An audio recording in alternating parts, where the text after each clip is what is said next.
Então hoje é o estudo da quarta-feira, onde a gente estuda o Livro dos Espíritos aqui no GEO. A gente está estudando ele sequenciado e hoje a gente está então na questão 27, que vai tratar um pouquinho da matéria e do espírito. A gente está exatamente nessa parte. Então vamos dar início aqui à leitura e à reunião. Então, na questão 27, o Kardec ele vai fazer a seguinte pergunta. Se a gente poderia definir assim que no universo existem dois elementos gerais, sendo a matéria e o espírito. Então, ele pergunta se a gente pode definir dessa forma o universo, em dois elementos gerais, a matéria e o espírito. E aí, os espíritos, então, vão responder sim. E acima de ambos, Deus, o Criador, o Pai de todas as coisas. Essas três coisas são o princípio de tudo que existe, a Trindade universal. Mas ao elemento material é necessário juntar o fluido universal, que exerce papel de intermediário entre o espírito e a matéria propriamente dita. Demasiado grosseira para que o espírito possa exercer alguma ação sobre ela, embora, de certo ponto de vista, se pudesse considerá-lo como elemento material. Ele se distingue por propriedades especiais. Se fosse simplesmente matéria, não haveria razão para que o espírito não o fosse também. Ele está colocado entre o espírito e a matéria. É fluido, como a matéria é matéria, suscetível em inúmeras combinações como esta, e sobre a ação do espírito de produzir infinita variedade de coisas, das quais não conheceis mais do que uma ínfima parte. Esse fluido universal ou primitivo, ou elementar, sendo o agente de que o espírito se serve, é o princípio sem o qual a matéria permaneceria em perpétuo estado de dispersão, e não adquiriria jamais as propriedades que a gravidade lhe dá. Então essa respostona aí, esse respostão, é o que os espíritos vão dizer para Kardec. A respeito, se a gente poderia definir então no universo, os elementos que o constituem como espírito e matéria. E aí aqui então, nessa resposta, a gente tem que os espíritos podem sim, e eles até falam que está correto esse tipo de pensamento, mas acima de ambos, acima desse espírito e da matéria, há então o Criador, que ordena as duas outras. E essas três coisas constituem então a Trindade universal. Ou seja, tudo que existe no universo ou é Deus, ou é espírito, ou é matéria. E tudo que existe para além do universo é Deus. Porque Deus ainda é para além do universo, como a gente viu no capítulo 1, que vai falar sobre Deus. E aqui vai então colocar sobre essa questão desse fluido intermediário, que seria então o fluido cósmico universal. Mas o Kardec, os espíritos falam fluido para Kardec, porque nessa época, era 1800, né, século XIX, não existia, então, o termo energia. Então, o que tinha, assim, de mais sutil seria fluido. Mas, para hoje, atualizando a linguagem, a gente poderia dizer que é uma energia cósmica universal.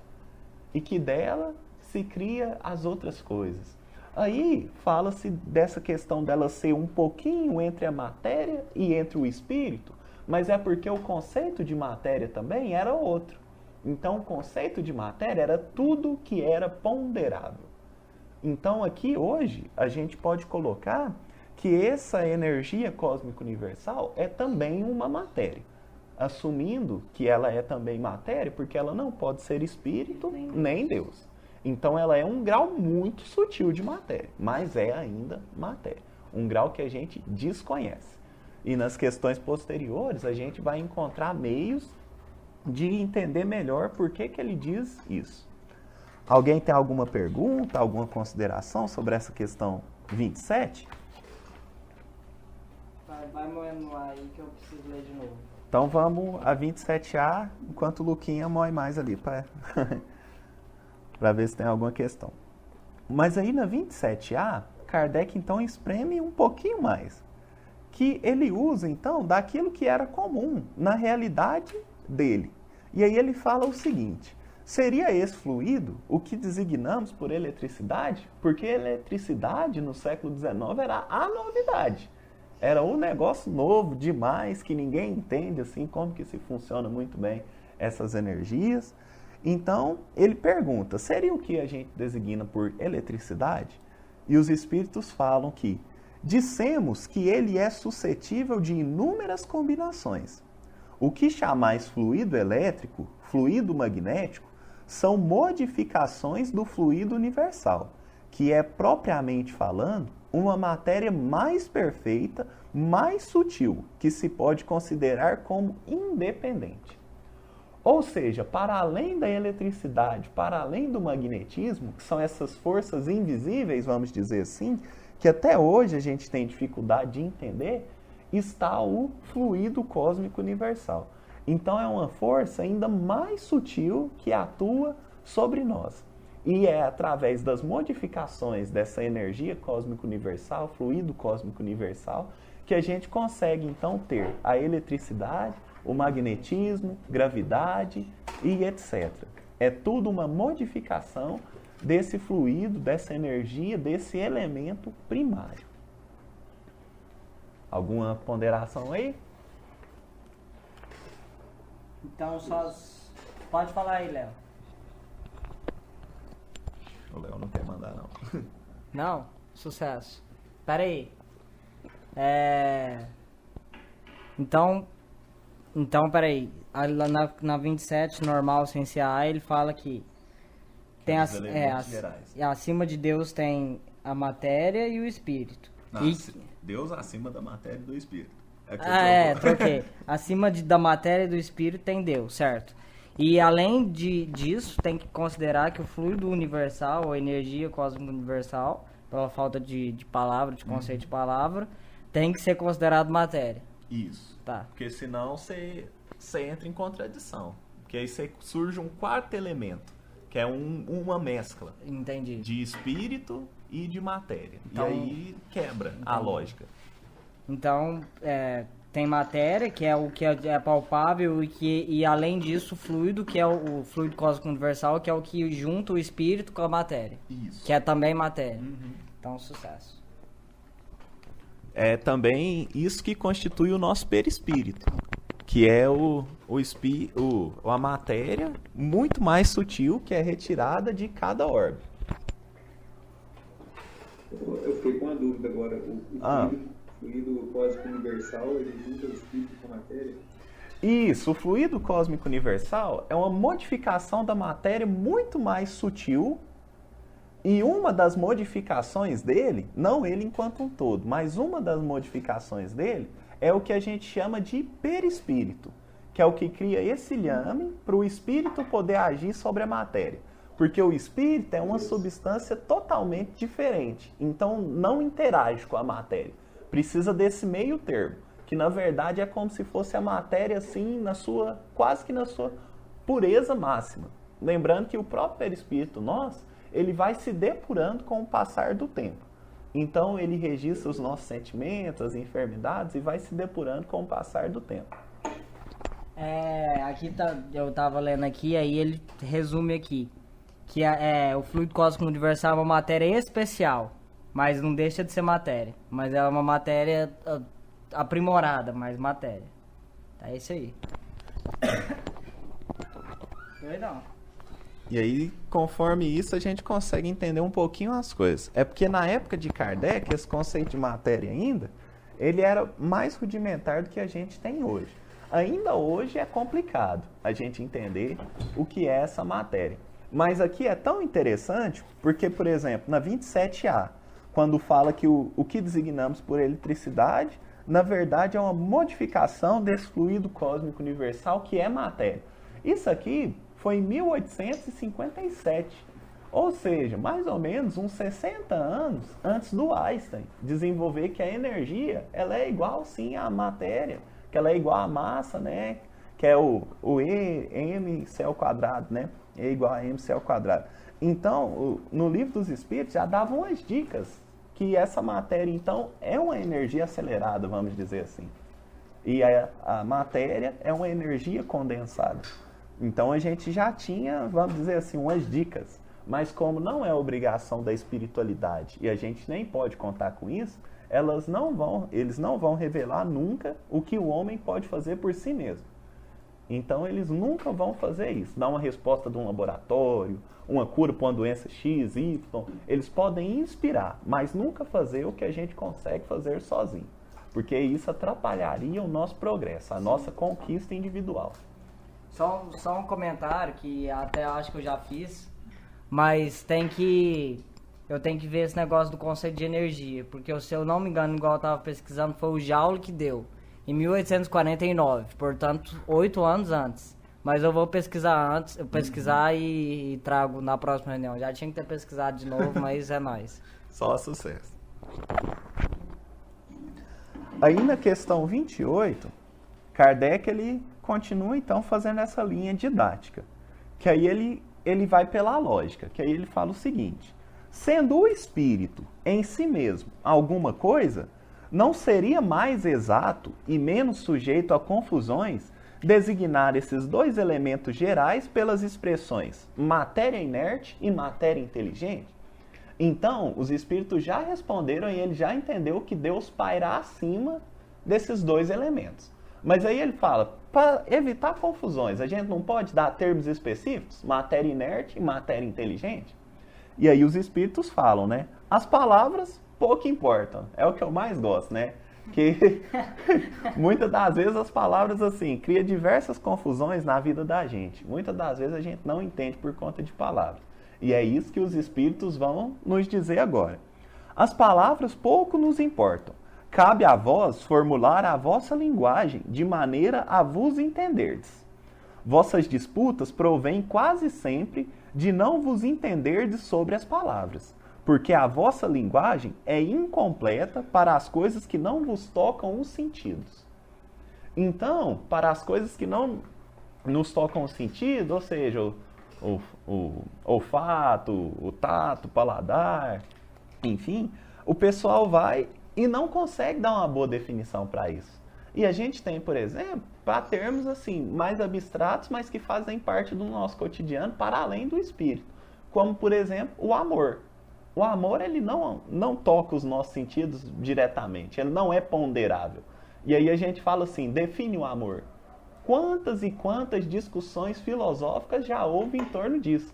A gente tem aquele famoso diálogo dos filósofos, né, que é o banquete lá, que eles vão definir sobre o amor, que cada um vai colocar sobre o amor. Tem um nome bonitinho, eu esqueci o nome, mas era num banquete lá dos filósofos gregos, bem antigamente, né, bem lá atrás, o pessoal foi discutir sobre o amor, e cada um dava uma definição, e nenhuma estava incorreta. Mas a questão é difícil para a gente ponderar as coisas que não aferem diretamente o nosso sentido. Mas a gente também não pode negar. Você falar que não existe um amor, você não tem como provar que ele não existe. Mas você também não tem como medi-lo, como avaliá-lo, como estudá-lo, porque você não consegue ponderar através dos sentidos, que é o que a gente tem na pesquisa empírica, né? Que é o que norteou durante muito tempo a ciência, que é através do empirismo. Então, você consegue analisar, pesquisar somente aquilo que afere seus sentidos. Mas nós já assumimos que existem algumas coisas que não dá para aferir com os sentidos, e mesmo assim elas existem. Então, um desses casos seria o amor, mas também aqui o espírito, a matéria. E mesmo quando eu tenho um médium vidente, vamos dizer assim, ele fala assim, eu vi um espírito. Ainda essa definição está incorreta. Porque nós não temos sentidos para ver o espírito. Ele viu o perispírito. Então não se vê o espírito. No aparelho que a gente tem hoje, ele é bastante rudimentar, tanto o nosso corpo quanto o nosso perispírito. Então você vê o perispírito, não o espírito em si. Até porque o espírito ele não tem uma forma definida. Então não tem como você falar, isso é o espírito, porque ele não tem uma forma para nós para que a gente defina isso. E aí, então, tem o comentário de Kardec, né, para fechar essa ideia. Que aqui a gente termina o item que é o item que fala espírito e matéria, né? E aí ele vai, então, fazer um fechamento. Um fato patente domina todas as hipóteses. Vemos a matéria sem inteligência e um princípio inteligente independente da matéria. A origem e a conexão dessas duas coisas nos são desconhecidas. Que elas tenham ou não uma fonte comum e os pontos de contatos necessários. Que a inteligência tenha existência própria ou que seja uma propriedade, um efeito. Que seja, mesmo segundo a opinião de alguns, uma emanação divina. É o que ignoramos. Elas nos aparecem distintas e é por isso que as consideramos formando dois princípios constituintes do universo. Vemos acima de tudo isso uma inteligência que domina todas as outras, que as governa, que delas se distingue por atributos essenciais. É esta a inteligência suprema que chamamos de Deus. Então, de onde quando se deu essa criação, de onde se eu consigo perceber ou não essa matéria sem esse princípio inteligente sem a matéria, que seja. Porém, a gente tem sempre que relembrar que esses dois elementos primordiais do universo, eles são regidos por uma inteligência ainda maior, que é a inteligência suprema, que os espíritos definem como causa primária de todas as coisas, que é Deus, que as governa. Então, independente se eu consigo vislumbrar a matéria sem o princípio inteligente, ou o princípio inteligente sem a matéria, isso não é tão importante assim. O mais importante é eu entender que, mesmo com essas pequenas inteligências, há uma superior que as governa. Então, nunca esquecer disso, que Deus está sempre governando tanto essa matéria, como Kardec define aqui, inerte, como essa matéria inteligente. Então, não há nada que é oculto para Deus, dentro dessa linha de pensamento. Não há nada que é oculto para Deus. Então, com isso, com o estudo de semana passada e com esse agora, até na questão 28, a gente fecha mais ou menos, né? Porque depois, no Livro dos Espíritos, vai esmiuçar mais ainda, nos capítulos à frente. Mas aí a gente fecha esse capítulo 2, o item, o espírito e a matéria. Alguém tem alguma ponderação para a gente poder prosseguir para propriedades da matéria, o item 3?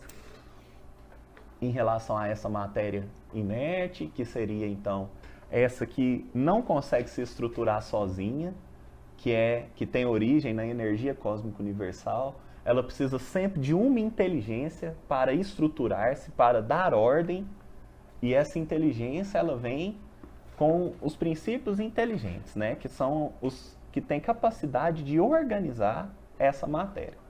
É uma parte assim mais danada, assim, que exige um pouquinho mais da lógica, mas é porque o Livro dos Espíritos ele é pautado por ser um livro filosófico. E um dos princípios da filosofia é utilizar da lógica, de utilizar dessa lógica para estabelecer o debate, a reflexão, a discussão, etc. Sim, não funciona, cara. Que é os parâmetros. E aí Kardec ele passa por tudo isso, porque mais à frente no Livro dos Espíritos ele vai aprofundar. Então é interessante que esses conceitos estejam claros, que o espírito é algo para além da matéria que conhecemos. Cabe alguns dados interessantes que a gente tem através da astronomia, que toda matéria que a gente conhece, eu, minha mamãe, meu sofá, o carro que eu gosto, a cidade bonita, tudo isso constitui apenas 4% do universo, que é o que é chamado também de matéria bariônica. Essa matéria constitui apenas 4% do universo. A gente tem cerca de 70% que é considerado energia escura, e a gente tem os outros restinhos, que é 20 e poucos, né? 26%, mais ou menos. Não tem como ser o dado exato, porque exato no universo é doido, né? Mas 25%, 24% é considerado matéria escura. Qual é a diferença da matéria escura para a energia escura? A matéria escura, ela interage nos sistemas, nos astros, dando peso aos sistemas. Então, vamos supor que o sistema solar. Para que a Terra ela não saia fora de órbita, é necessária uma gravidade X do Sol. Só que aí os astrônomos conseguem perceber que em alguns sistemas, algumas estrelas, não tem a gravidade necessária para manter os planetas, os astros ali em torno naquela órbita. Entretanto, eles continuam naquela órbita.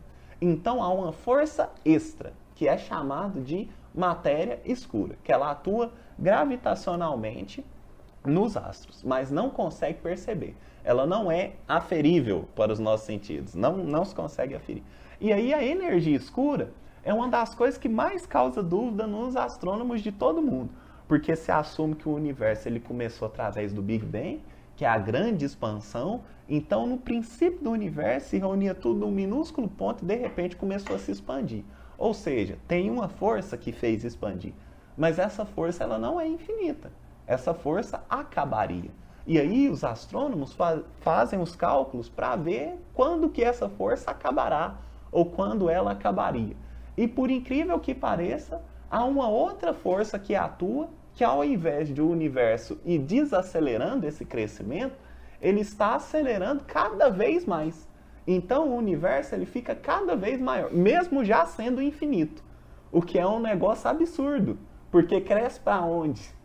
E o que faz esse crescer é a energia escura. E ela predomina cerca de 70% do universo.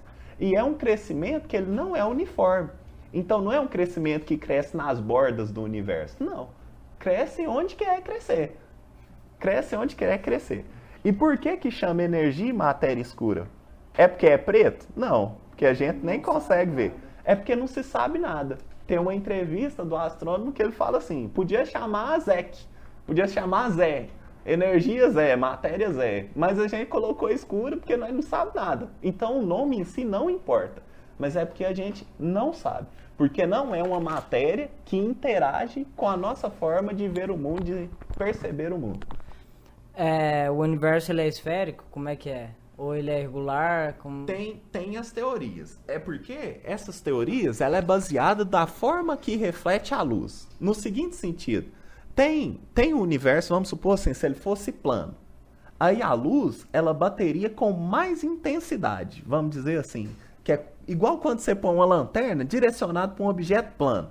Aí ela bate de um jeito. Eu não sei muito bem os termos. Quando você põe para um universo... oval, alguma coisa assim, ela bate de outro jeito, ela dá uma... projetar. Isso, ela projeta de forma diferente. Sim. Quando é, por exemplo, inclinada, é numa forma diferente. Hoje, a teoria mais aceita é que o universo, entre aspas, ele seja plano. Mas esse plano é muito engraçado a gente tentar entender isso, porque o que acontece? É uma coisa tridimensional, para mais, que se estuda muitas dimensões hoje. Mas seria dessa questão de ser plano. Eu não sei muito bem como que funciona esse estudo, mas eles admitem dessa forma, e não como uma bola, assim, alguma coisa assim. Mas eles precisam limitar. Aí eles colocam como bola que é para ser limitado num espaço, mas não necessariamente que seja assim. Que nosso conhecimento ele é mínimo sobre isso. Porque dos 4% da matéria que a gente conhece, na verdade a gente não conhece nem esses 4%. Se transformasse esses 4% em 100%, a gente conheceria 1%. 1%. Porque tem toda a matéria que constitui o universo. Mas eu não sei nada, por exemplo, da própria Terra. Vamos supor do fundo dos oceanos. Você conhece um mínimo. Mas vamos supor que eu conheça a Terra inteira. Isso não significa nada, porque Marte a gente está começando a explorar. Plutão, a gente chegou ano passado, tirou uma fotinha. Não sabe nem o que tem lá. Então é mais ou menos nesse sentido. Desses 4% do universo que a gente conhece com a matéria palpável, observável, que afere o nosso sentido, a gente transforma esses 4% em 100% e a gente não conhece nenhum. Então, é danado quando a gente entra assim, nesses estudos de universo, de criação de Deus. E tem muita gente que fala assim, eu tenho toda a verdade do universo aqui. E aí a gente tem que tomar bastante cuidado. Até onde vai o fanatismo, dependendo, é difícil. Só um comentário. Tem espírito bom aí que assina, hein? Rapaz, meu. Tem uma galera boa aí, Léo. Tem uma galera boa. Trabalha aí, rapaz. Mas é nesse sentido. Dá até um suador falar nisso. Louco. Pode fluir, mano. Sucesso. Nós vai. Então aqui, vamos pro item 3, que é propriedades da matéria. Esse item, ele é muito bom, porque tem algumas coisas aqui que a gente já consegue vislumbrar que na propriedade de Kardec, na época de Kardec, a gente não tinha certeza se seria possível. Então, hoje a gente já consegue. Então, vamos para a questão 29. A ponderabilidade é atributo essencial da matéria? Então, Kardec pergunta, né? A ponderabilidade é um atributo essencial da matéria? O que é essa ponderabilidade? É de ser ponderável, de ser perceptível, de ser possível de se medir, tangível, de ser, vamos dizer assim, da gente poder mesmo aferir com os nossos sentidos, da gente poder tocar, da gente poder pegar, mais ou menos nesse sentido. E aí, os espíritos vão nos colocar, né, que da matéria como a entendeis, sim, mas não da matéria considerada como o fluido universal. A matéria etérea e sutil que forma esse fluido é imponderável para vós, mas nem por isso deixa de ser o princípio da vossa matéria ponderável. Ou seja, tem tudo a ver com isso que a gente estava comentando, a energia escura, matéria escura. Mas uma vez, tem um rapaz que ele é professor de astronomia lá da USP, e ele também é espírita, ele faz algumas palestras. Eu esqueci o nome dele agora, eu acho que é... não é o Oceano Vieira, não. Eu esqueci, mas tem uma palestra dele, tá lá no Pode Ser, do podcast do Pode Ser, né? Lá do Portal Ser, que é uma conversa dele com o Haroldo, e é ciência e espiritismo, um negócio assim.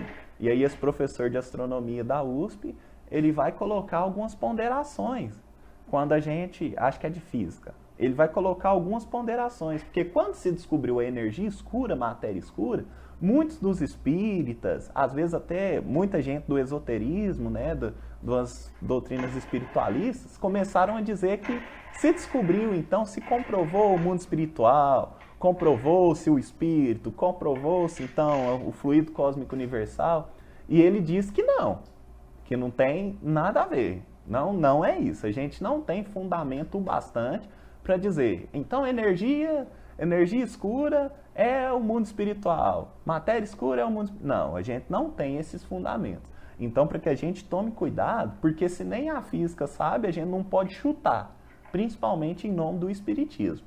E talvez, e é o que eu acredito particularmente, esse elemento primordial do fluido cósmico universal, creio eu que está para além dessa energia e matéria escura. É ainda anterior.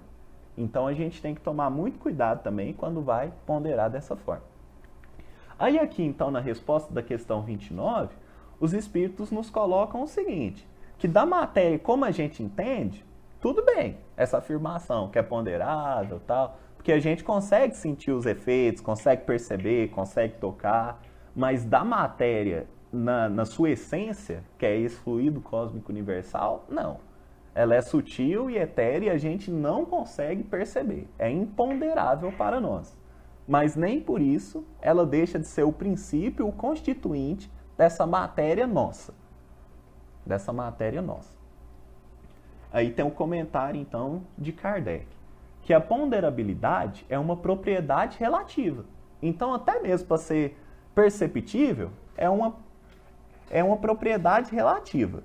Fora das esferas de atração dos mundos, não há peso da mesma maneira que não há nem alto nem baixo. Aqui tá na... Um comentário, gente. Aqui tá a gravidade. Exato. Sim, sim, o do Luquinha também tá. Aí nessa outra versão aqui... É a primeira tradução. Da primeira tradução do Guilom, tá escrito o seguinte. A gravidade é uma propriedade relativa. Fora das esferas de atração dos mundos, não há peso, do mesmo modo que não há alto nem baixo. Então, até mesmo essa questão de gravidade, a gente já conseguiu provar isso, né? Essa questão de gravidade, a própria ponderabilidade mesmo, né, das coisas, ela é relativa ao nosso grau de percepção. Léo, vê aí o que é ponderabilidade, pesquisa aí pra nós. Pra ficar bonitinho, certinho. Porque talvez seja um sinal de gravidade, né? Mas vamos ver aí. Então, Aí, eu vou ligar aqui. É nóis. Certo. Enquanto o Léo procura, a gente vai então para a questão 30. E aí o Kardec pergunta o seguinte, né? A matéria é formada de um só ou de muitos elementos? Então essa é uma pergunta muito intrigante. Porque a gente tem, por exemplo, na química hoje, que tudo aquilo que a gente conhece, né, é formado de muitos elementos. Então a gente tem oxigênio, hélio, hidrogênio, etc., que são elementos diversos e formam a matéria que a gente conhece. E aí Kardec então questiona. E aí os espíritos respondem que é formado de um só elemento primitivo. Nessa hora dá meio que uma embaraçada, né? Como é que um negócio só dá origem a um punhado de coisa? Que negócio difícil, né? Os corpos que considerais como corpos simples não são verdadeiros elementos, mas transformações da matéria primitiva. Então, nessa época de Kardec, já havia o estudo do átomo, já havia o estudo dos elementos. Então, ele fala assim, ó, o que a gente considera como os corpos simples não são os verdadeiros elementos. Então, quando eu achava que o hidrogênio era o verdadeiro elemento, não. Tanto é que hoje, através do colisor de partículas, a gente já consegue perceber que o núcleo do átomo, ele é sim subdividido. Tem partículas subatômicas, como por exemplo os quarks. Então tem como sim. E dentro desses quarks tem categorias e propriedades específicas. Sim, tipo assim, as partículas subatômicas tem muito tempo que a gente sabe, mas assim, subatômicas. Sim, só pra... o mais do mais, né? Isso. Ou menos do menos. Menos do menos. E aí o que acontece? Isso aqui, quando a gente lê a primeira vez, pode causar uma confusão, né? Você pensa assim, tá, vamos supor que eu estou fazendo um bolo, né? Mas vamos supor que a massa do bolo é elementar. É a massa do bolo já tem pronta. Aí você pega massa do bolo com mais massa do bolo e dá um negócio diferente de bolo. Aí você fala, esse negócio tá errado, né? Como é que isso funciona? Mas para quem jogou Minecraft, esse negócio é muito simples. Esse negócio é muito simples. Porque no Minecraft tem o seguinte, você recolhe lá madeirinha, você faz graveto, ok? Mas o que acontece? Tem lá, dentro do quadro, quando você vai formar os novos elementos, os novos materiais, tem um quadrinho lá com coluninhas. E aí, às vezes eu pego assim, ó, 5 pedaços de madeira. 5 pedaços de madeira. Aí, num, eu organizo de uma certa forma. No outro, eu organizo de outra forma. Sai coisa diferente. Então, se eu consigo fazer isso jogando Minecraft, Deus não ia conseguir criando o universo? Você tá de brincadeira, né? E tem mais. Lá no Minecraft, eu esqueci o nome do negocinho de construir, mas tem os menores e os maiores. Então tem alguns que aceitam poucos elementos, tem uns que aceitam mais. Então se o fluido, se a energia cósmica universal, ela constitui o universo infinito, quer dizer que ela tem infinitas combinações. Ou seja, a nossa tabela periódica está incompleta. E quanto mais passar o tempo, mais a gente vai descobrir elemento novo. Então hoje, lá no finalzinho da tabela, tem aqueles elementos artificiais, né, que são instáveis, que você consegue por alguns segundos, mas cada vez mais a gente vai descobrir mais elementos. Porque esses que a gente tem é o que o nosso globo permite fazer. Mas já pensou em outro planeta? É delicado, porque tipo assim, eu já vi falando que não, o cientista falando que não teria como fazer variações desse, o senhor Léo saiu, fazer variações desses elementos, do hidrogênio, tal. Uhum. Talvez pudesse fazer mais, mas seriam artificiais. Manjo. Mas não, por exemplo, um hidrogênio diferente, não um oxigênio diferente. Talvez você fala, dá outro nome, mas não um oxigênio diferente. Sim. Mas não precisa ser os mesmos. Como não assim? precisa ser os mesmos. Por exemplo, eu não preciso fazer um hidrogênio diferente. Eu só vou criar um outro elemento que não é nem um hidrogênio, nem nenhum outro que a gente conhece. utilizando essa mesma variabilidade que tem a energia cósmica universal. Eu vou criar um negócio novo, como se fosse um novo elemento da tabela periódica. Mas com o mesmo número de átomos, do mesmo número de elétrons? Não. Aí já muda. Mas aí seria mais. Então, seria mais. Ah. Seria mais. Tá. Seria mais. Mas tem algumas interações, por exemplo, mas aí já é o elemento do elemento, né? Não é mais aquele primordial. Isótopos. Isso. Que tem um número de nêutrons diferentes. Isso. Que aí tem exatamente.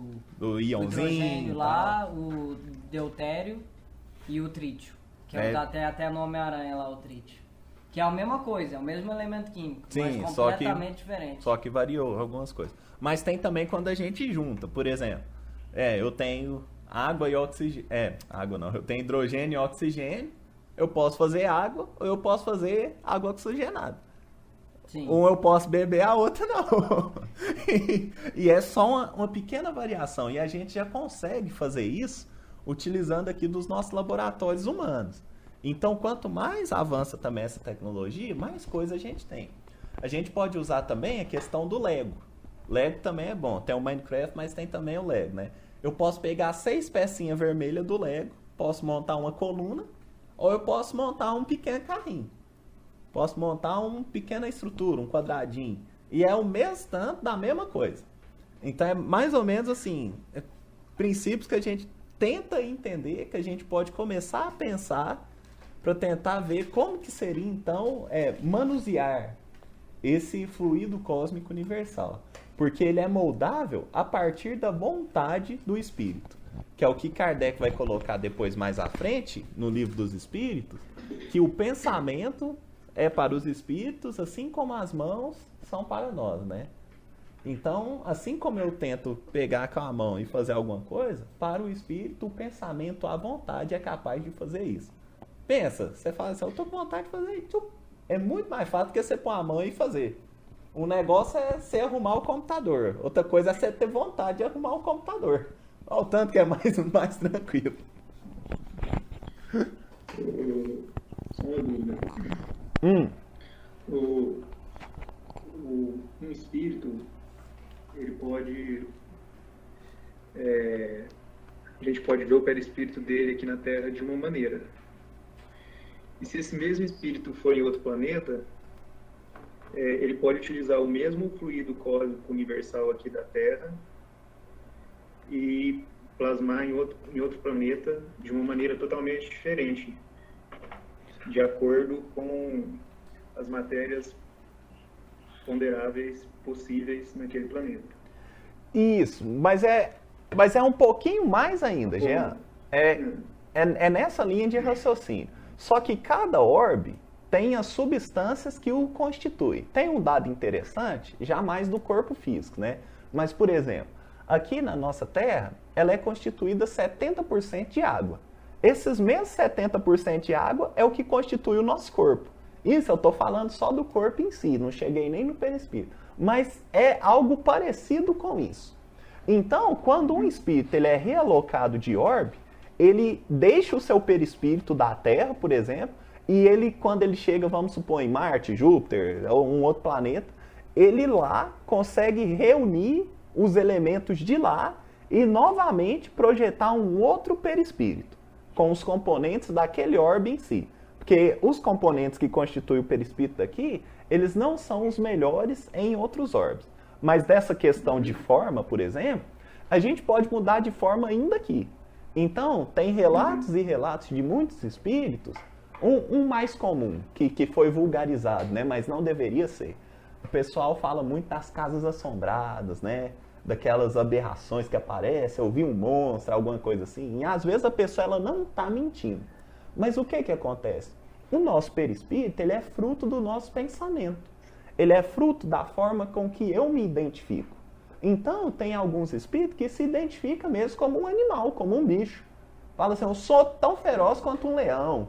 Eu sou tão mal contra um monstro, quanto um monstro. Então, o perispírito dele se adapta àquela forma. E aí ele consegue, sim, quando uma pessoa vê o perispírito dele, enxerga um monstro. E não é um monstro. É um espírito que está ali, mas se identifica como um monstro. e como o espírito em si não tem forma e o perispírito é moldável, você consegue se colocar da forma que for. Então, dentro dessa perspectiva, quando alguém fala que viu o capeta, que viu o demônio, realmente viu, segundo a mitologia cristã, de o cara que tem 2 chifres, que tem o, como é que chama, a forquilha? Como é que é? Que tem o tridente. Que tem o tridente lá do Netuno lá. Não tá mentindo. Não tá mentindo. Porque ele sabe, o espírito, ele é inteligente. E ele sabe que se ele moldar o seu perispírito, tal qual a mitologia cristã, ele vai assustar as pessoas. Sim. E aí ele molda o seu perispírito daquele jeito. E pode, se a pessoa tiver uma mediunidade, ela aparece para aquela pessoa e ele vai ser visto como um capeta, como o Satã. E aí a pessoa vai falar, eu vi o Satã. Já vi diversas vezes na televisão, lá, programas um pouco mais sensacionalistas, falando que viu o Satã, viu o capeta. E não tá mentindo, a pessoa às vezes não tá mentindo. Uhum. Então é isso. Mas esse mesmo espírito, ele pode ir em outro planeta e, fazendo uso do fluido cósmico universal, ele pode moldar um perispírito, gerando uma composição que é possível de acordo com os elementos naquela órbita. Isso, isso. De Júpiter. Mas é igual o Júpiter, por exemplo. Vamos pegar aqui a Terra, ela é um planeta, então, maciçamente líquido. Chomps, fala dos... Ah. Os elementos da Terra que formam os corpos orgânicos são os chomps. Carbono, hidrogênio, oxigênio, nitrogênio, fósforo e enxofre. Se eu não me engano. Isso. Então, todos os elementos, os corpos orgânicos dos animais, plantas e bichos, bactérias do planeta Terra, são minimamente compostos por esses 6 elementos químicos. Agora, em Júpiter, que é o que o Thiago estava falando, vai ser outros. E aí, continua o que você estava falando. Que Júpiter, por exemplo, na sua constituição, na Terra, então, ela é um planeta maciçamente líquido. Porque tem muito mais água do que rocha. Então, ela é um planeta com substância completamente líquida, a maioria dela. Já em Júpiter, ele é considerado o gigante gasoso do sistema solar. Por quê? Porque ele é constituído maciçamente de hélio e hidrogênio. Então, você vai ter o planeta, quase 100% dele é constituído de hélio e hidrogênio. Então, se houver um corpo físico lá, dentro dessa matéria ponderável para nós, vai ser de hélio e hidrogênio. Tanto é que lá em Júpiter, a gente não tem crosta. Então, vamos supor eu hoje, por que não dá para se explorar Júpiter? Vamos supor que eu tenho tecnologia com a NASA, bonitinho. Aí eu vou e caio lá em Júpiter. Aí eu atravesso o planeta. Não tem onde ficar em pé. Não tem onde ficar em pé, porque é um planeta maciçamente gasoso. Um negócio que é importante ponderar, Jean, é porque muitas das vezes a gente pensou que o que nos aprisionava ao planeta fosse puramente a gravidade. Então, a gente pensou que o que nos aprisiona ao planeta fosse puramente a gravidade. Mas aí eu desencarno. A gravidade já não atua mais sobre o meu corpo porque eu não tenho corpo físico. Então, por que eu não saio viajando? Tem muita gente que fala assim, quando eu morrer, meu espírito vai viajar ao universo, né? E aí mostra, assim, o espírito voando, indo lá pro rumo do sol e tudo. Mas isso é fantasia. É fantasia. O Emmanuel, ele vai nos esclarecer que, para além da gravidade, há outros liames que ligam o nosso espírito ao orbe. Porque senão todo mundo que morreu já podia explorar o universo, né? Virei astronauta, explorador do universo. Mas não é dessa forma que acontece. Porque a gente sabe, em fatores físicos também, mas para além da gravidade na Terra, a Terra ela possui um campo eletromagnético em torno dela. E é inclusive esse campo que preserva a nossa vida. Porque o Sol ele envia diariamente ondas de plasma para a Terra. E essas ondas são ondas mortíferas, né?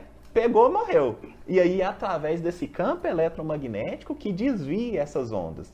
Então, o que acontece? A gente tem, para além da gravidade, quando a gente desencarna, há também liames eletromagnéticos, que é através também da vibração, que a gente pode dizer, da afinidade que a gente tem com o orbe, que não nos permite explorar outros planetas assim ao nosso bel prazer.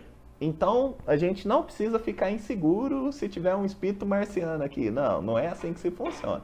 Há uma permissão e há também uma avaliação de quando eu estou apto a me desvencilhar de algum planeta. Porque assim como nós, enquanto seres humanos, temos as nossas características e por isso nós nos afinizamos com algumas pessoas, alguns grupos, a Terra também, ela simboliza um grupo maior de pessoas que tem as características e isso atrai. Assim como o magnetismo atrai, né?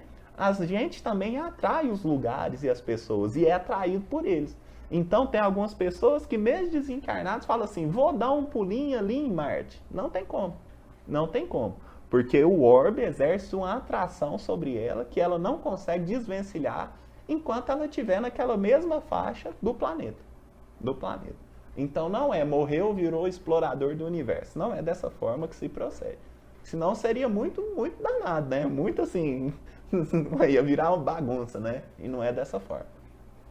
Eu tenho uma dúvida. Ah, Quando acontece um degredo, nosso perispírito é como se ele se reformulasse inteiro para as condições para que eu vou a partir daquele momento. Exatamente. isso. É como se limpasse meu perispírito e fizesse um novo. E eu fosse para um planeta com um novo perispírito. Seria dessa forma? Isso, rapaz, é nesse esquema aí. Tanto é que é a possibilidade de redenção. Mas não é como se fosse uma mágica. Por exemplo, acabou, mudou todos os meus pensamentos, mudou todos ali aqueles débitos que eu tenho. Não é isso. Porque tem uma lei também, que é a lei de causa e efeito, que todos nós estamos subjugados a ela. Então, assim, você troca o perispírito, mas se você não trocar os sentimentos, os pensamentos que você nutre, assim como estava ruim um, vai ficar ruim o outro. Vai ficar ruim o outro.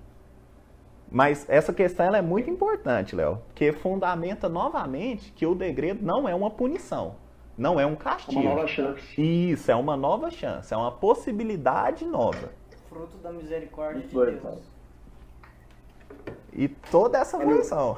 Só um adendo aí. Léo, como é que é a ponderabilidade aí? Ah, tá. Ó, a qualidade de ponderável, isso é, do que se pode ser pesado, do que tem peso. A matéria pode ser tanto ponderável quanto imponderável. Na definição espírita, matéria é tudo sobre o qual o espírito exerce sua ação. Achei essa definição aqui. Sucesso. Igual de espírito. Sucesso. Aí outra definição de ponderável é que se consegue mensurar, avaliar. Aí eu pesquisei de novo, aí chegou em perispírito. Só que aí é doido, cara. É outras coisas. Mas é esse trem aí de ponderabilidade. Se pode ser pesado, mensurado. Aí aqui usa gravidade, né? Aí eu mas fui um é para a definição de feito da gravidade. outra, né? A gravidade é o que nos faz ter peso, é uma definição de gravidade antiga. Meio chulo, assim, né? Gravidade é o que nos faz ter peso. Só que Mas Aí dá pra relacionar um pouco. a ponderabilidade é uma consequência da gravidade, então tá sucesso. Mas lá em francês deve estar como o Guilon. O Guilon é um cara que traduziu muito literal. Eita! O Guilon é um cara que traduziu muito literal. Então eu acho, até a gente pode ver depois, mas eu acho que no francês deve estar a gravité, né? A gravidade.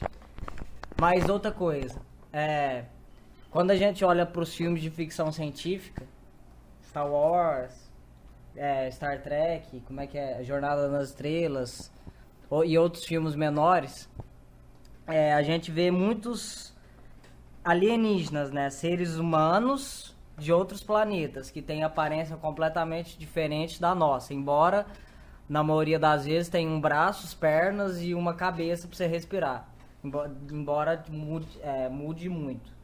Eu particularmente acredito que isso não isso é um fruto da realidade, que não é que existe um cara daquele jeito, mas os seres humanos vão ser mais ou menos desse estilo, diferentes do homem, mas não mais humanoides, vamos dizer assim, uma forma humana, braços, pernas e cabeça. Sim. Mas às vezes com outra constituição bioquímica. Pode moer aí, eu seguro. Às vezes com outra constituição bioquímica, com outro jeito de respirar, com um tempo biológico diferente, mas tão seres humanos quanto nós. E então a ideia dos filmes de ficção científica, a mim, não parece tão absurda assim. Claro que às vezes tem algumas coisas mais complexas, mais que não são, que às vezes a gente pensando vai ver que não é tão real. Mas a ideia de seres humanos com corpos diferentes, mas um pouco parecidos com os nossos, eu considero completamente viável. E não é uma alucinação completa. Só sucesso. Aí então a gente percebe o quanto essas questões têm possíveis desdobramentos, né? A gente tem então a questão aqui 31, que aí Kardec então vai arrematar, né? Que de onde provém as diferentes propriedades da matéria. Então ele vai perguntar, né? Novamente, para ver se arremata. Das modificações que as moléculas elementares sofrem ao se unirem e em determinadas circunstâncias. Então, esses elementos que a gente vê que é diferente, eles se dão por conta das diferenças que essa molécula elementar se une, dessa modificação que ela sofre, e também de determinadas circunstâncias. Então, é exatamente isso que a gente está ponderando. Em alguns planetas, fornece determinadas circunstâncias. Em alguns outros, outras circunstâncias. Mas mais do que isso, é da transformação que a matéria sofre, que esse fluido cósmico universal sofre. E por que, então, que Deus ele não pode ser o fluido cósmico universal? Porque tem muita gente que pensa, às vezes, que Deus é o fluido cósmico universal. Por quê? O fluido cósmico universal, Kardec vai nos dizer que permeia todo o universo. Mas Deus não pode ser isso.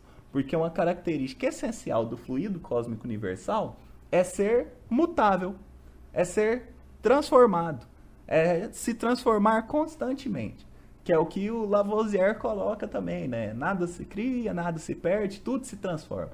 Isso é uma característica da matéria, mas também do fluido cósmico universal. E Deus é perfeito. Qual o sentido dele se transformar?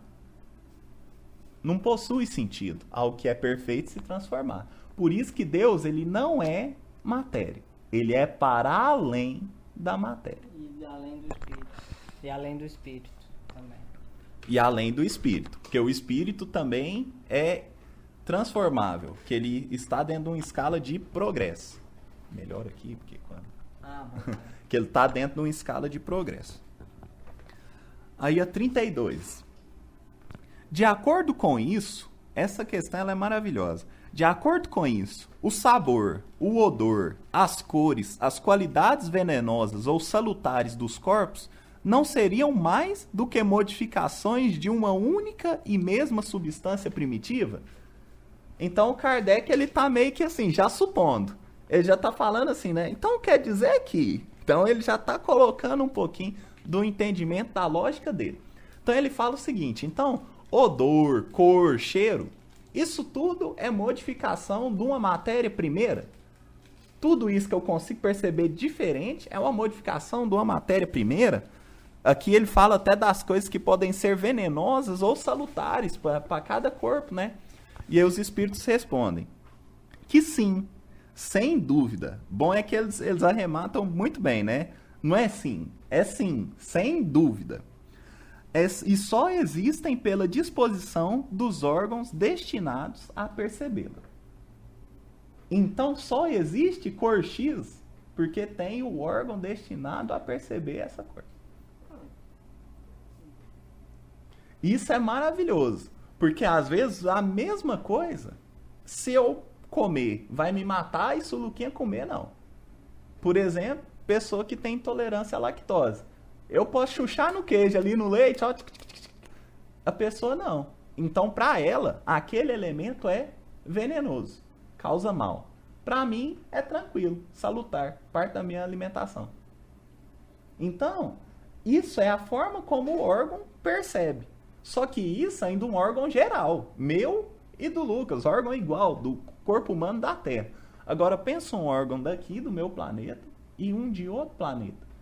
A gente tem um exemplo assim, cabal, que é o espectro visível de luz, que para o olho humano ele é mínimo, Ou então o espectro audível, a faixa que nosso ouvido consegue captar as ondas sonoras. 20 mil hertz. 20 a 20 mil hertz. É um nada. Isso é um nada. E aí eu viro e falo assim, não, então o ultravioleta, que eu não vejo, não existe? Existe. O infravermelho, que eu não vejo, não existe? Existe. E a gente começou a entender como se trabalha com isso. Como, por exemplo, os raios-x, raios gama. A gente está começando a adentrar, a explorar esses campos. E é recente, é recente. É cerca de quê? 100 anos que a gente está começando a adentrar isso com mais profundidade. E não acaba aí, não. Tem muito mais. Só que o meu órgão não é possível de perceber. E mesmo algumas coisas que eu já consigo perceber, eu somente as percebo por conta das máquinas, da tecnologia. O que é uma tecnologia? Nada mais é do que um recurso para aumentar a capacidade dos meus sentidos. Então, um binóculo, um óculos, um telescópio, um microscópio, nada mais é do que para aumentar a minha capacidade de visão. Mas haverá um dia que a minha capacidade de visão já vai ser tão boa quanto esses aparelhos. Aí eu não precisarei dos aparelhos. Que é mais ou menos dessa forma que o espírito consegue ir aprimorando as suas capacidades. Nós somos muito limitados, né? Sim, demais da conta. Eles que dizem que a morte é como sair de uma jaula, é como sair de igual um pássaro quando sai da gaiola. Que aí você tem muitos sentidos, né? Aumentou muito seu sentido, sua sensibilidade, os órgãos. Sim, sim. Aqui no próprio livro dos Espíritos mesmo, vai nos dizer um negócio que quando você lê, você fica meio assustado. Mas fala assim, que o espírito, ele enxerga em 360 graus. Quando eu li isso a primeira vez, eu falei, tá de brinks? Que é isso, né? Como é que eu vejo em 360 graus? Qual a utilidade disso? Que é isso, né? Não consegui entender.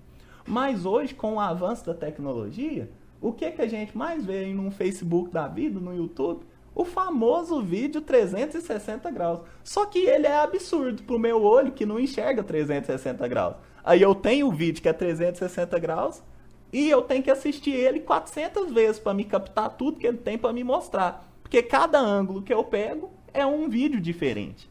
Então ele não faz sentido pro órgão, pro sentido que eu tenho. Agora, e quando eu enxergar, então, em 360 graus? Esse vídeo vai fazer todo sentido do mundo. Todo sentido do mundo. Então, a tecnologia, ela antecipa, às vezes, o passo da nossa evolução. Então, ela vai sempre nos mostrar a coisa que é possível da gente fazer num futuro próximo. Num futuro próximo. Como, por exemplo, um telefone. Eu conversar daqui com uma pessoa que está em outro país, uma internet. Isso será possível através das capacidades do espírito um dia. Que é o que o pessoal chama da telepatia, né? Ficou um nome bonito, um negócio assim bom. Mas é perfeitamente possível. Os espíritos se comunicam entre dimensões assim enormes de distância, de espaço, de tempo. Cara, tem um francês que fez três longas metragens.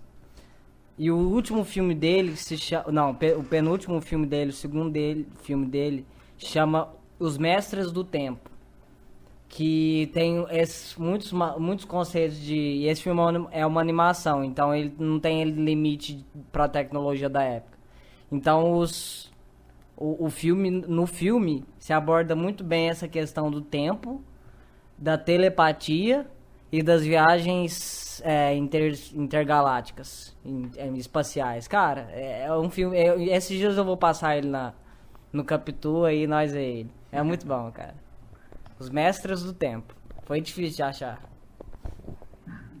Mas é exatamente nesse sentido. E aí tem, então, o comentário de Kardec, né, dessa questão 32. Esse princípio é demonstrado pelo fato de que nem todos perceberem as qualidades dos corpos da mesma maneira. Enquanto um acha uma coisa agradável ao gosto, outro acha má. Uns veem azul, onde outros veem vermelho. E para o que uns é veneno, para outros é inofensivo ou salutar. Então, Kardec ele só vai assim, fazer aquele famosa repetição didática, né? Você repete com outras palavras para fixar. Mas é exatamente isso que ele fez. Então, para algumas pessoas, a mesma cor é vermelho, para outra é azul. Uai, como? O povo quer daltônico. Muda. E ninguém está mentindo. Isso é uma das coisas essenciais para a gente começar a entender que existe o outro. Que eu tô vendo algo, eu não estou mentindo, a pessoa tá vendo algo e ela também não tá mentindo. Não tem pessoa errada. Só que tem duas formas de ver o mundo. A gente ainda não consegue fazer isso. Fazer isso é perceber que além de mim existe outro. Ou também sair do egoísmo. Sair do egoísmo. E é uma dimensão, assim, é difícil para nós. Chega a ser inimaginável. Você imaginar que você tá certo e a outra pessoa tá discordando de você e tá certo também. Isso é assim, é complexo da gente imaginar isso. Porque numa discussão a gente está acostumado a ganhar, a ser melhor, ou então o outro ser pior, eu ser pior, mas alguém ganha, alguém tá certo, alguém tá errado. Mas não é assim que acontece. Não é assim que acontece. Pode ter a forma dos dois estarem certos. E entendendo isso, a gente consegue ter um pouquinho mais de tolerância para com o outro. Porque no grau que ele está, aquilo que ele está pensando está certo. Está certo. Ele não está fazendo de maldade. Ele não está fazendo de maldade. Isso muda tudo. Isso muda tudo. Então vamos para... Alguém tem algum comentário? Ou a gente pode prosseguir para 33? Que aí a gente faz a 33 e fecha. Tranquilo. Então, questão 33.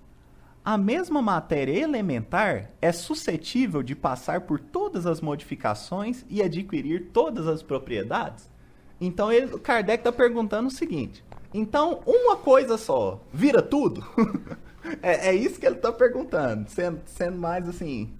mais simples. Uma coisa só vira tudo? Como é que é? Tem dois tipos de massinha ou só um tipo de massinha? É isso que ele está perguntando. Essa massa aqui, ela constrói tudo ou não constrói? E aí os espíritos respondem, sim, e é isso que deveis entender quando dizemos que tudo está em tudo. Ah, eu adoro isso. Eu gosto demais disso. É isso que deveis entender, que tudo está em tudo. Então, você pega o seu celular. Tudo que está no seu celular é tudo que tem que precisa para construir o seu dente da sua boca. Tudo que está na sua chinela havaiana é tudo que precisa para construir o seu anel de noivado. Tudo que está no seu anel de noivado é tudo que precisa para construir a maçã que você gosta. É isso que a gente tem que entender e a gente não entende. Ou pelo menos que tudo que originou o seu chinelo havaianas lá é a mesma coisa que originou a sua aliança. Mas ainda assim... Talvez não de forma direta material, mas é passível ainda, com o conhecimento certo, de se modificar. E é exatamente dessa forma que soa ainda estranho para nós quando fala assim, Jesus, ele transformou a água no vinho. Você fala, brincadeira, mentira. Mas quando você domina que uma coisa só constitui todas as outras? Fácil. Andar na água? Fácil. O que é eu tirar uma doença de uma pessoa? Nada mais é do que eu tratar ali as células que estão doentes. Ou retirá-las, modificá-las. O que é isso para uma pessoa que entende que o cadastro do meu tênis é o mesmo arroz que eu como lá em casa? É nada, é simples. E não é um milagre, é um conhecimento das leis de Deus. É um conhecimento... Um olho que não funciona, né? O cara que é cego, aí Jesus põe a mão e volta a olhar. Sim. Deixa o olho saudável. Mesma coisa. Então não tem muito segredo. Não tem muito segredo. É a forma como eu consigo olhar para as coisas e ver de uma maneira ampliada. Porque tem muita gente que você pode dar uma tampinha de refrigerante e a pessoa fala assim, o que eu vou fazer com a tampinha de refrigerante? Aí você dá para uma outra pessoa e ela fala, nossa, era disso que eu precisava. É a última peça do meu jogo de dama reciclável. Aí você fala, nossa, mas é a mesma tampinha, com olhar diferente. Então é mais ou menos isso que diz respeito a evoluir. É você olhar as mesmas coisas, enxergando coisas diferentes. Enxergando com mais amplidão. E não só nas coisas materiais, mas nas experiências. Então, esperar numa fila, bater o carro, ser assaltado, perder uma perna, perder alguém um ente querido, é tudo isso. Todos os fatos materiais e sensoriais e tudo que você observa na sua vida, que acontece na sua vida, ganha uma outra perspectiva, que você consegue atribuir experiências e valores que te fazem crescer, e não só que te fazem cair na raiva, na decepção, na revolta. É isso se chama evoluir. E isso é observável, cara. A mesma coisa acontece com duas pessoas diferentes. E elas têm resultados e reações completamente diferentes. Tem uma notinha aqui que... Não, mas tem um comentáriozinho do Kardec. Sim, tem um comentário do Kardec, mas é depois da notinha. Que vai falar que é exatamente esse princípio que explica o fenômeno dos magnetizadores. O que é esse fenômeno dos magnetizadores? De uma forma mais simples para a gente entender, é o que a gente chama da famosa água fluida. Famosa água fluida, famoso passe. Água benta. Água benta. Mas na igreja. Não tem, eu acho. Mas, mas é nesse sentido que a gente tem, então. Também tem aquele negócio do batismo, uma água do batismo, que tem uma banheirinha específica, às vezes alguma coisa específica. Mas o que é isso? A gente entendendo o princípio de que tudo faz tudo, de que tudo modifica tudo, o que acontece? Eu consigo magnetizar na água fluidos, substâncias de cura. Tanto em qualquer objeto. Tanto em qualquer objeto. Mas por que a água? Porque dentro do mundo que a gente está, é o elemento mais abundante e mais do que isso, é o mais simples da tabela periódica, é qual? O hidrogênio. É o mais simples. Então, para que fazer um negócio complexo para soar assim, nu? Transformou um tênis no remédio. Não precisa disso. Faz com a água, que é simples. Porque Jesus, ele é marcado pela simplicidade. E como ele é uma expressão de Deus na Terra, Deus também é simples. Tanto é que ele usa de um cimento só para fazer todos os tijolos. Ele usa de um cimento só para fazer todos os muros, construir tudo. Que é isso aqui, o fluido cósmico universal. De uma coisa só, você tira todas as outras. Mas também a gente pode lembrar de magnetizar pedras, minerais. Que é um magnetismo mais que não se ingere, mas de presencial ali com você, como um amuleto. Que não é descartável, justamente por essa questão que a gente trouxe da magnetização. Que energias boas, entre aspas, que servem ali como um amuleto para você, como uma coisa boa, como uma proteção energética e etc. E aí vi de reiki, vi de passe, vi de bênção da vovó, vi de almoço da mamãe, por que é mais gostoso o almoço da mamãe, etc. E tinha uma outra coisa que eu... lê aí, mano. Não tem problema ler, não. Lê aí. Pode ler. Então é nóis. Que a sua traduçãozinha, eu acho que tá mais igual dos meninos. Este princípio... esse é um comentário dos espíritos, uma nota. Este princípio explica o fenômeno conhecido de todos os magnetizadores e que consiste em dar-se, pela ação da vontade, a uma substância qualquer, a água, por exemplo, propriedades muito diversas, um gosto determinado e até as qualidades ativas de outras substâncias. Desde que não há mais de um elemento primitivo e que as propriedades dos diferentes corpos são apenas modificações deste elemento, o que se segue é que a mais inofensiva substância tem o mesmo princípio que a mais deletéria. Assim, a água, que se compõe de uma parte de oxigênio e de duas de hidrogênio, se torna corrosiva, duplicando-se a proporção de oxigênio, que é a água oxigenada. Transformação análoga se pode produzir por meio da ação magnética dirigida pela vontade. E aí os espíritos também, o Kardec, aliás, eu não sei, as notas são do Kardec ou dos espíritos? Essas notas assim, entre as Não, nota aqui, ó. Nota de Kardec. Esse aí? Então sucesso. E aí aqui é o comentário do Kardec. Isso. Mas antes tem um negócio aqui interessantíssimo, quando vai falar da água, né? Que propriedades mais diversas, um gosto determinado. Esse um gosto determinado é uma reflexão que poucas vezes a gente faz. A gente comentou aqui de Jesus transformando a água em vinho, mas tem uma reflexão que a gente pode tentar fazer, que é o que está, por exemplo, do Severino Celestino no filme Os Passos do Mestre. que é aquele filme que fala um pouco da interpretação de Jesus, do Espiritismo. Quero ver. E ele faz a seguinte reflexão: será que Jesus transformou a água em vinho ou ele pôs o gosto de vinho na água? Que é exatamente isso que essa nota aqui está nos dizendo. Você consegue fazer tomar propriedades que a água tem um gosto diferente, que não é de água. Não é de água. Então, isso não tem muita importância assim, a princípio. Mas é uma possibilidade. É uma possibilidade. Então, ele transforma a água em vinho ou ele coloca gosto de vinho na água? Sim, mas aí tem que ver toda a questão da cor, Sim. do sabor, enfim, mas... Sim. Mas é uma reflexão cabível. É uma reflexão cabível. Aí tem, então, o comentáriozinho de Kardec na própria questão 33. Que o oxigênio, o hidrogênio, o azoto, o carbono e todos os corpos que considerarmos simples não são mais do que modificações de uma substância primitiva.